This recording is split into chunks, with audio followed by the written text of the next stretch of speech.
So hello and नमस्ते everyone, के छ? आई होप तपाईँहरू सबैजना सन्चै हुनुहुन्छ होला। सो साथीहरू, आजको यो भिडियोमा मैले तपाईँहरूलाई न्यू नेपाली मुभी नाइ नभन्नु ल 6 नेपाली फिल्म चाहिँ अहिलेसम्म तपाईँले हेर्नु भएको छैन भने अब तपाईँले आफ्नै मोबाइलमा हेर्न पाउनुहुने भएको छ, त्यही पनि एकदमै इजिली होइन।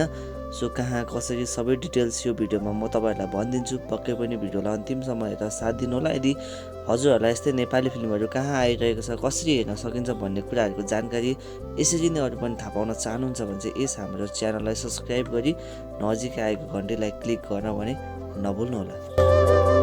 र त्यस्तै गरेर आजको भिडियोलाई पनि सुरुवात गरौँ। नाइ नभन्नु ल 6 नेपाली फिल्म चाहिँ 2080 वैशाख 1 गते चाहिँ देशभरको सिनेमा हलहरूमा रिलिज भएको फिल्म हो। फिल्ममा हामीले आचल शर्मा, सरोज खनाल, प्रियङ्का कार्की, आशीर्वाद छेत्री लगायतका अरू थुप्रै एकदमै राम्रो एक्टिङ गर्ने कलाकारहरूलाई चाहिँ हामीले यस फिल्ममा देख्न पाइन्छ।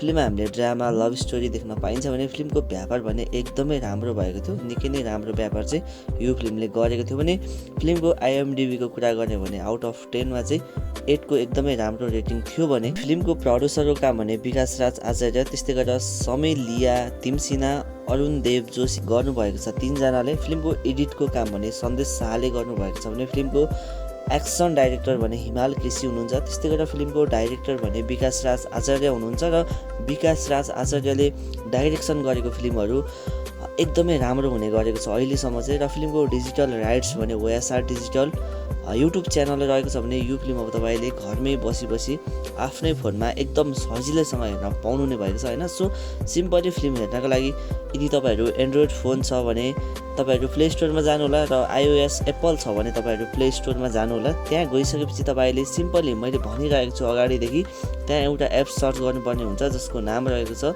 सिनेमा घर एप। सो सिनेमा घर एप सर्च गरिसकेपछि तपाईँले त्यो एपलाई इन्स्टल गर्नुहोस्, जसको फोटो मैले अगाडि राखिदिएको छु। त्यसपछि इन्स्टल गरिसकेपछि तपाईँले त्यसलाई आफ्नो नम्बर अथवा जिमेलबाट साइन इन गरेर चाहिँ त्यहाँ भित्र गइसकेपछि तपाईँले नाइ नभन्नु ल 6 नेपाली फिल्म देख्न सक्नुहुन्छ। त्यसपछि तपाईँले मात्र त्यहाँ 179 रुपियाँ पेमेन्ट गरेर चाहिँ तपाईँले यो फिल्मलाई सजिलैसँग हेर्न सक्नुहुन्छ र यसको फ्रीमा हेर्ने पनि आइडिया छ होइन। यदि तपाईँहरूलाई फ्रीमा पनि हेर्ने आइडिया चाहिन्छ भने तपाईँले मलाई कमेन्ट बक्समा कमेन्ट गर्न सक्नुहुन्छ कसरी फ्रीमा हेर्ने भनेर। सो त्यसको पनि मेथड म हजुरहरूलाई दिनेछु, मैले अगाडिदेखि भनिरहेको छु। कमेन्ट गर्नुहोस्, हजुरको सोल्युसन, हजुरको समस्याको समाधान चाहिँ म गरिदिनेछु, त्यही भएर कमेन्ट गर्नु होला।